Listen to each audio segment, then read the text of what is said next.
Shalom, jumpa lagi dalam program Gerakan Membaca Alkitab. Kita sudah ada di hari yang ke-86. Kita akan membaca dari kitab 1 Samuel pasal 9 sampai pasal 12. Sebelum membaca Alkitab, mari berdoa. Ya Tuhan Allah, Bapa di dalam Yesus Kristus, kami bersyukur untuk waktu yang Engkau anugerahkan bagi kami. Kami telah siap membaca Alkitab di hari ini. Anugerahkan kami hikmat dan pengertian untuk memahami setiap perkataan firman-Mu. Di dalam nama Yesus kami berdoa. Amin. Saudara-saudara, mari kita ikuti bacaan Alkitab di hari ini dari 1 Samuel pasal 9 sampai pasal 12. Ada seorang dari daerah Benyamin, namanya Kis bin Abiel, bin Seror, bin Bekorat, bin Afia, seorang suku Benyamin, seorang yang berada. Orang ini ada anaknya laki-laki namanya Saul, seorang muda yang elok rupanya. Tidak ada seorang pun dari antara orang Israel yang lebih elok daripadanya. Dari bahu ke atas ia lebih tinggi daripada setiap orang sebangsanya. Kis ayah Saul itu kehilangan keledai-keledai betinanya. Sebab itu berkatalah Kis kepada Saul anaknya, "Ambillah salah seorang bujang, bersiaplah dan pergilah mencari keledai-keledai itu." Lalu mereka berjalan melalui pegunungan Efraim. Juga mereka berjalan melalui tanah Salisa, tetapi tidak menemuinya. Kemudian mereka berjalan melalui tanah Sahalim, tetapi keledai-keledai itu tidak ada. Kemudian mereka berjalan melalui tanah Benyamin, tetapi tidak menemuinya. Ketika mereka sampai ke tanah Suf, berkatalah Saul kepada bujangnya yang bersama-sama dengan dia, "Mari, kita pulang. Nanti ayahku tidak lagi memikirkan keledai-keledai itu, tetapi khawatir mengenai kita." Tetapi orang ini berkata kepadanya, "Tunggu, di kota ini ada seorang abdi Allah, seorang yang terhormat.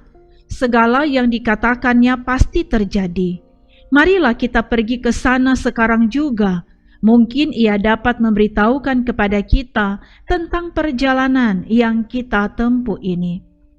Jawab Saul kepada bujangnya itu, "Tetapi kalau kita pergi, apakah yang kita bawa kepada orang itu?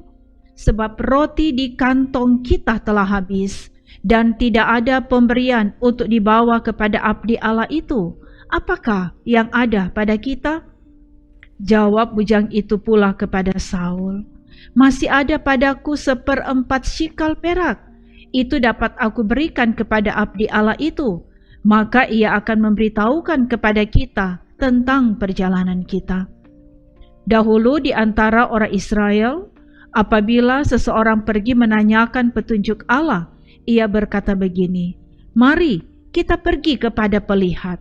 Sebab nabi yang sekarang ini disebutkan dahulu pelihat. Kemudian berkatalah Saul kepada bujangnya itu, "Pikiranmu itu baik, mari kita pergi." Maka pergilah mereka ke kota, ke tempat abdi Allah itu. Ketika mereka naik jalan pendakian ke kota itu, mereka bertemu dengan gadis-gadis yang keluar hendak menimba air. Mereka bertanya kepada gadis-gadis itu, "Pelihat ada di sini?" Jawab gadis-gadis itu kepada mereka, "Ya, ada. Baru saja ia mendahului kamu. Cepat-cepatlah sekarang. Ia datang ke kota hari ini, karena ada perjamuan korban untuk orang banyak di bukit pada hari ini. Apabila kamu masuk ke kota, kamu akan segera menjumpainya sebelum ia naik ke bukit untuk makan. Sebab orang banyak tidak akan makan sebelum ia datang, karena dialah yang memberkati korban. Kemudian barulah para undangan makan. Pergilah sekarang, sebab kamu akan menjumpainya dengan segera." Maka naiklah mereka ke kota, dan ketika mereka masuk kota, Samuel yang berjalan keluar untuk naik ke bukit berpapasan dengan mereka. Tetapi Tuhan telah menyatakan kepada Samuel sehari sebelum kedatangan Saul demikian, "Besok kira-kira waktu ini, aku akan menyuruh kepadamu seorang laki-laki dari tanah Benyamin. Engkau akan mengurapi dia menjadi raja atas umatku Israel, dan ia akan menyelamatkan umatku dari tangan orang Filistin. Sebab aku telah memperhatikan sengsara umatku itu, karena teriakannya telah sampai kepadaku." Ketika Samuel melihat Saul, maka berfirmanlah Tuhan kepadanya, "Inilah orang yang kusebutkan kepadamu itu. Orang ini akan memegang tampuk pemerintahan atas umatku." Pada itu Saul datang mendekati Samuel di tengah pintu gerbang dan berkata, "Maaf, di mana rumah pelihat itu?" Jawab Samuel kepada Saul, katanya, "Akulah pelihat itu. Naiklah mendahului aku ke bukit. Hari ini kamu makan bersama-sama dengan daku. Besok pagi aku membiarkan engkau pergi, dan aku akan memberitahukan kepadamu segala sesuatu yang ada dalam hatimu. Adapun keledai-keledaimu yang telah hilang 3 hari lamanya sampai sekarang, janganlah engkau khawatir, sebab telah diketemukan. Tetapi siapakah yang memiliki segala yang diingini orang Israel? Bukankah itu ada padamu dan pada seluruh kaum keluargamu?" Tetapi jawab Saul, "Bukankah aku seorang suku Benyamin, suku yang terkecil di Israel?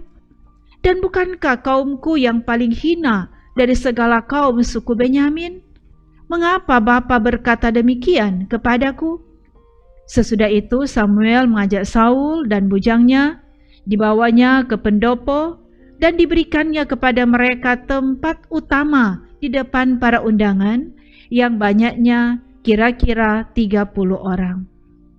Berkatalah Samuel kepada juru masak, "Berikanlah sekarang bagian yang kuberikan kepadamu tadi, dengan pesan, simpanlah ini dahulu." Lalu juru masak itu menghidangkan paha dan apa yang termasuk ke situ dan meletakkannya ke depan Saul. Dan Samuel berkata, "Lihat, yang tinggal ini diletakkan ke depanmu. Makanlah, sebab telah disimpan bagimu untuk perayaan ini. Ketika aku berkata, aku telah mengundang orang banyak."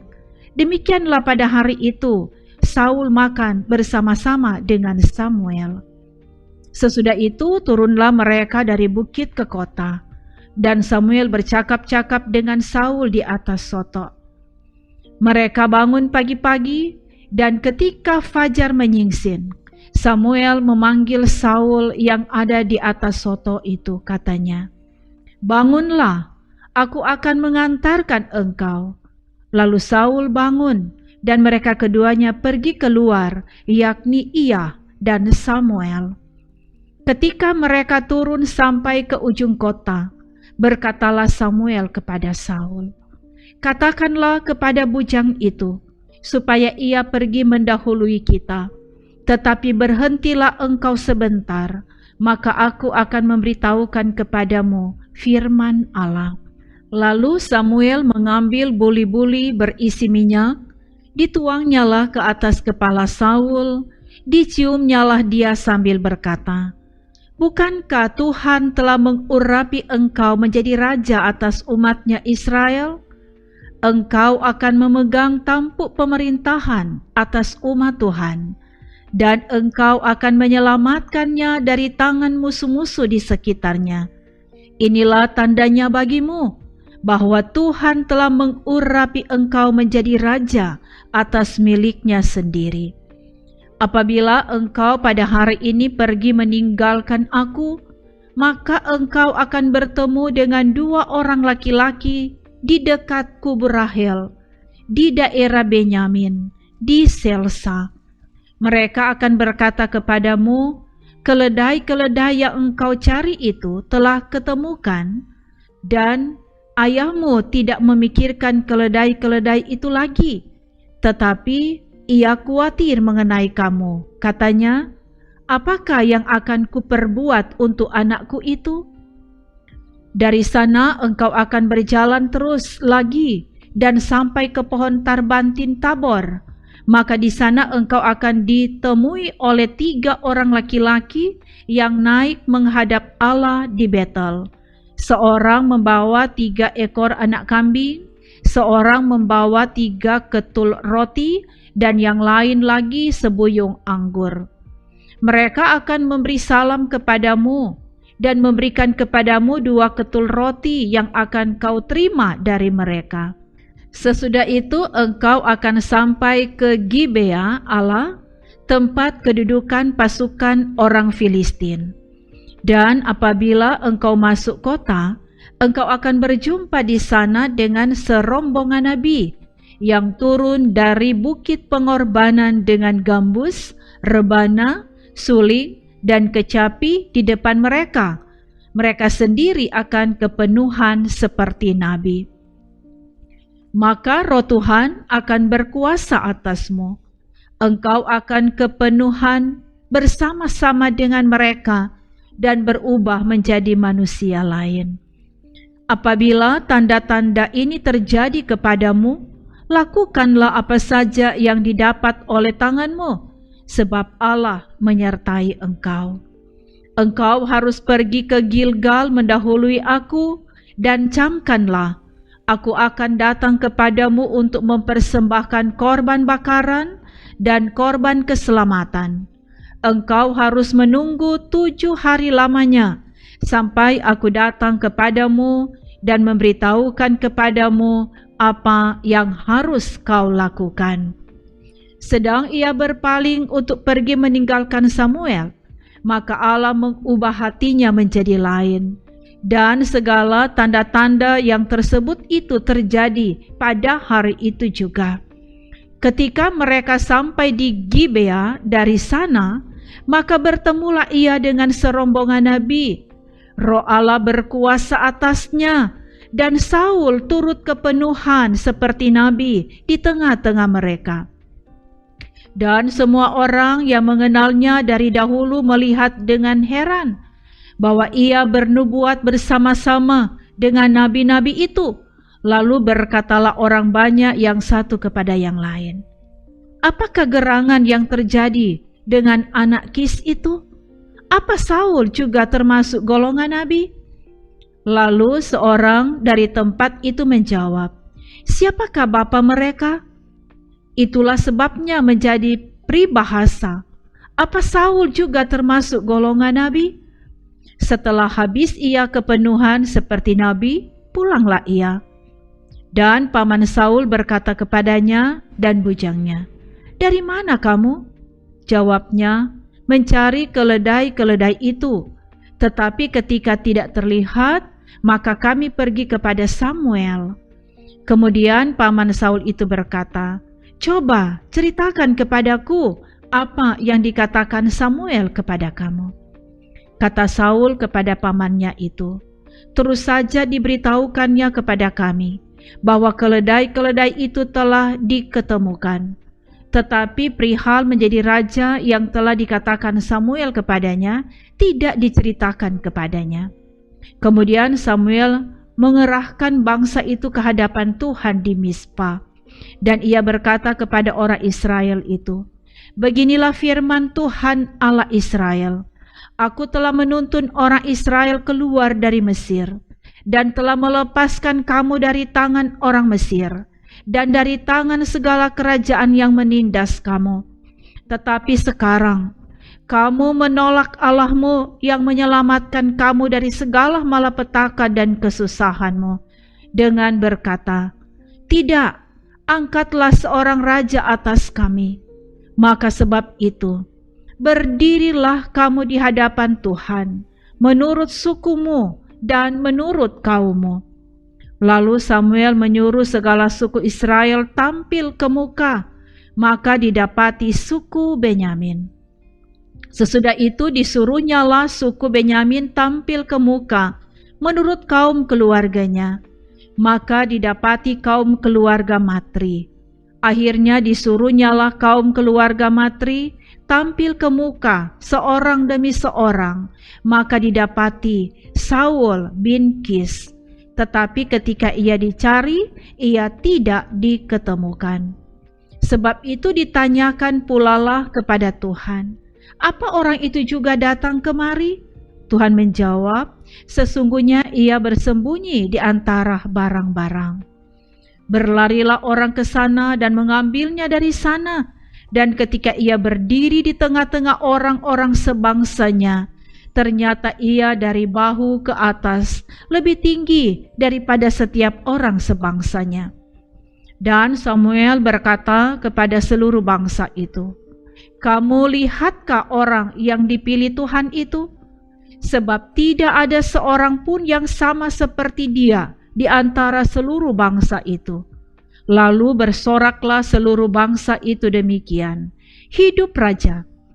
Kemudian Samuel menguraikan kepada bangsa itu tentang hak-hak kerajaan, menuliskannya pada suatu piagam, dan meletakkannya di hadapan Tuhan. Sesudah itu Samuel menyuruh seluruh bangsa itu pulang, masing-masing ke rumahnya. Saul pun pulang ke rumahnya, ke Gibea, dan bersama-sama dengan dia ikut pergi orang-orang gagah perkasa yang hatinya telah digerakkan Allah. Tetapi orang-orang Dursilah berkata, masakan orang ini dapat menyelamatkan kita? Mereka menghina dia dan tidak membawa persembahan kepadanya, tetapi ia pura-pura tuli. Maka Nahas orang Amon itu bergerak maju dan berkemah mengepung Yabes Gilead. Lalu berkatalah semua orang Yabes itu kepada Nahas, adakanlah perjanjian dengan kami, maka kami akan takluk kepadamu. Tetapi Nahas orang Amon itu berkata kepada mereka, dengan syarat inilah aku akan mengadakan perjanjian dengan kamu, bahwa tiap mata kananmu akan kucungkil. Dengan demikian, aku mendatangkan malu kepada segenap orang Israel. Para tua-tua Yabes berkata kepadanya, berilah kelonggaran kepada kami 7 hari lamanya, supaya kami mengirim utusan ke seluruh daerah Israel.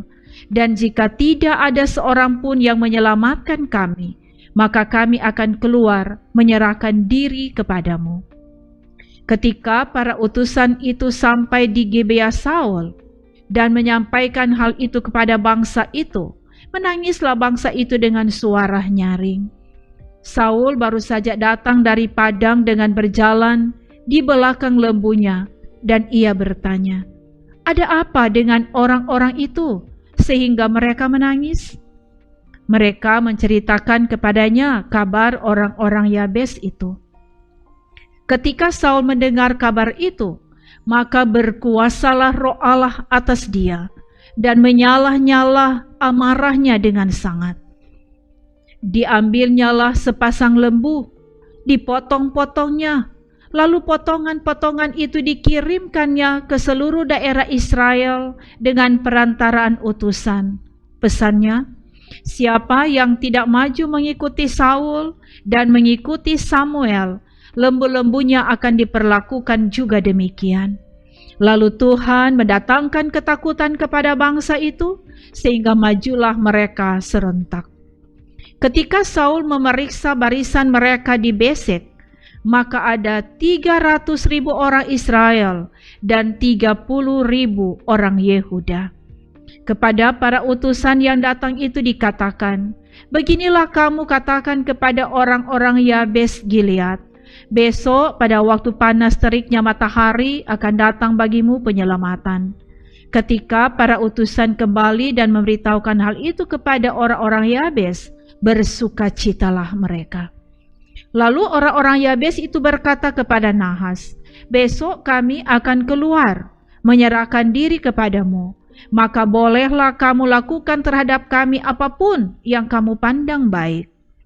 Keesokan harinya Saul membagi rakyat itu menjadi 3 pasukan, Mereka itu masuk ke tengah-tengah perkemahan musuh pada waktu kawal pagi dan memukul kala orang-orang Amon sebelum hari panas.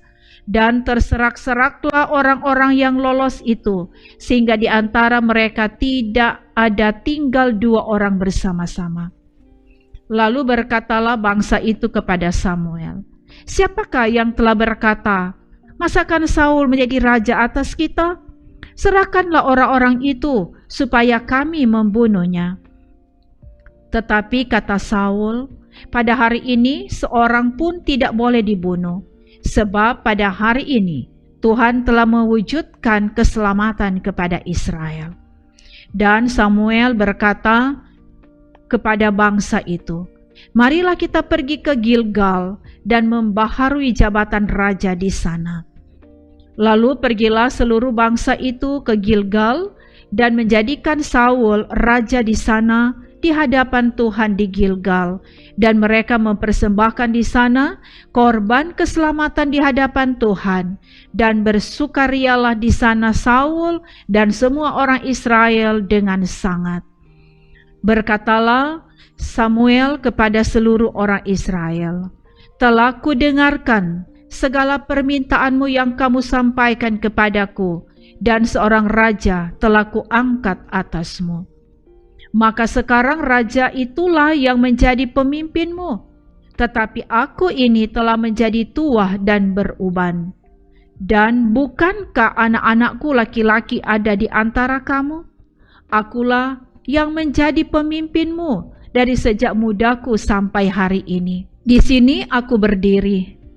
Berikanlah kesaksian menentang aku di hadapan Tuhan dan di hadapan orang yang diurapinya. Lembu siapakah yang telah kuambil? Keledai siapakah yang telah kuambil? Siapakah yang telah kuperas? Siapakah yang telah kuperlakukan dengan kekerasan? Dari tangan siapakah telah kuterima sogok sehingga aku harus tutup mata? Aku akan mengembalikannya kepadamu." Jawab mereka, "Engkau tidak memeras kami, dan engkau tidak memperlakukan kami dengan kekerasan, dan engkau tidak menerima apa-apa dari tangan siapapun." Lalu berkatalah ia kepada mereka, "Tuhan menjadi saksi kepada kamu, dan orang yang diurapinya pun menjadi saksi pada hari ini, bahwa kamu tidak mendapat apa-apa dalam tanganku." Jawab mereka, "Dia menjadi saksi." Lalu berkatalah Samuel kepada bangsa itu, "Tuhanlah saksi yang mengangkat Musa dan Harun dan yang menuntun nenek moyangmu keluar dari tanah Mesir. Maka sebab itu, berdirilah supaya aku bersama-sama dengan kamu berhakim di hadapan Tuhan mengenai segala perbuatan keselamatan Tuhan yang telah dikerjakannya ke depanmu, kepadamu, dan kepada nenek moyangmu. Ketika Yakub datang ke Mesir dan nenek moyangmu berseru-seru kepada Tuhan, maka Tuhan mengutus Musa dan Harun yang membawa nenek moyangmu keluar dari Mesir dan membiarkan mereka diam di tempat ini. Tetapi mereka melupakan Tuhan Allah mereka, dan ia menyerahkan mereka ke dalam tangan Sisera, panglima tentara di Hasor, dan ke dalam tangan orang Filistin dan Raja Moab yang berperang melawan mereka. Mereka berseru-seru kepada Tuhan, katanya, "Kami telah berdosa, sebab kami telah meninggalkan Tuhan dan beribadah kepada para Baal dan para Asitoret. Maka sekarang, lepaskanlah kami dari tangan musuh kami, maka kami akan beribadah kepadamu." Sesudah itu, Tuhan mengutus Yerubbaal, Barak, Yefta, dan Samuel, dan melepaskan kamu dari tangan musuh di sekelilingmu, sehingga kamu diam dengan tentram. Tetapi ketika kamu melihat bahwa Nahas Raja Bani Amon mendatangi kamu, maka kamu berkata kepadaku, "Tidak seorang raja harus memerintah kami, padahal Tuhan Allahmu adalah rajamu. Maka sebab itu lihat, itu raja yang telah kamu pilih, yang kamu minta. Sesungguhnya Tuhan telah mengangkat raja atasmu. Asal saja kamu takut akan Tuhan, beribadah kepadanya, mendengarkan firman-Nya, dan tidak menentang titah Tuhan, dan baik kamu maupun raja yang akan memerintah kamu itu mengikuti Tuhan Allahmu. Tetapi jika kamu tidak mendengarkan firman Tuhan, dan kamu menentang titah Tuhan, maka tangan Tuhan akan melawan kamu dan melawan rajamu. Sekarang tinggallah berdiri dan lihatlah perkara yang besar yang akan dilakukan Tuhan di depan matamu ini. Bukankah sekarang musim menuai gandum? Aku akan berseru kepada Tuhan supaya Ia memberikan guru dan hujan. Lihatlah dan sadarlah bahwa besar kejahatan yang telah kamu lakukan itu di mata Tuhan dengan meminta raja bagimu. Lalu berserulah Samuel kepada Tuhan. Maka Tuhan memberikan pada hari itu guru dan hujan, sehingga sangat takutlah seluruh bangsa itu kepada Tuhan dan kepada Samuel. Berkatalah seluruh bangsa itu kepada Samuel, berdoalah untuk hamba-hambamu ini kepada Tuhan Allahmu, supaya jangan kami mati, sebab dengan meminta raja bagi kami menambah dosa kami dengan kejahatan ini. Dan berkatalah Samuel kepada bangsa itu, jangan takut. Memang kamu telah melakukan segala kejahatan ini, tetapi janganlah berhenti mengikuti Tuhan, melainkan beribadahlah kepada Tuhan dengan segenap hatimu. Janganlah menyimpang untuk mengejar dewa kesia-siaan yang tidak berguna dan tidak dapat menolong, karena semuanya itu adalah kesia-siaan belaka. Sebab Tuhan tidak akan membuang umat-Nya, sebab namanya yang besar. Bukankah Tuhan telah berkenan untuk membuat kamu menjadi umat-Nya? Mengenai aku, jauhlah daripadaku untuk berdosa kepada Tuhan dengan berhenti mendoakan kamu. Aku akan mengajarkan kepadamu jalan yang baik dan lurus. Hanya takutlah akan Tuhan dan setialah beribadah kepadanya dengan segenap hatimu, sebab ketahuilah betapa besarnya hal-hal yang dilakukannya di antara kamu. Tetapi jika kamu terus berbuat jahat, maka kamu akan dilenyapkan, baik kamu maupun rajamu itu. Demikianlah bacaan Alkitab di hari ini. Mari berdoa. Kami berterima kasih kepadamu ya Tuhan. Kami telah mendengarkan kebenaran firman-Mu di hari ini. Kiranya Engkau selalu memperlengkapi kami, bukan hanya mendengar firman, tapi kami memberlakukan kehendak firman-Mu dalam kehidupan kami setiap hari. Semua yang mengikuti pembacaan firman Tuhan di hari ini, diberkatilah kehidupan mereka, pribadi dan keluarga mereka. Terima kasih ya Tuhan, di dalam nama Yesus kami berdoa. Amin. Demikianlah pembacaan Alkitab di hari ini. Tuhan Yesus kiranya memberkati saudara semua, kini dan untuk selamanya. Amin. Shalom.